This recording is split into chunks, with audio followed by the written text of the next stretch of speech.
આજે ગુજરાતમાં 15% આદિવાસીઓ છે। 1,25,00,000 આદિવાસીઓ ગુજરાતમાં છે। 29 જાતિઓ ગુજરાતમાં આદિવાસીઓની છે। આજે તમે મને બતાવો કયા ક્ષેત્રમાં આદિવાસીઓ 15% છે, બતાવો મને। તમે સચિવાલયમાં જશો, આદિવાસીઓનું લિસ્ટ તમે માંગજો। તમે હાઈકોર્ટના જજની યાદી જોઈ લેજો।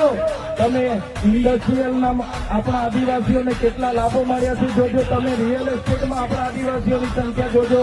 ત્યારે આઝાદીના 78 વર્ષમાં સરકારોએ માત્ર ને માત્ર આદિવાસી બજેટમાંથી અમૃત મહોત્સવો કાઢે છે, વિકાસ મહોત્સવો કાઢે છે, ગૌરવ યાત્રાઓ કાઢે છે અને પોતાના કાયદાઓ કરે છે। ત્યારે હવે આપણે બધાએ જાગી જવાનું છે અને આ સરકારને 2027માં ઉખાડીને આપણે ફેંકી દેવાની છે।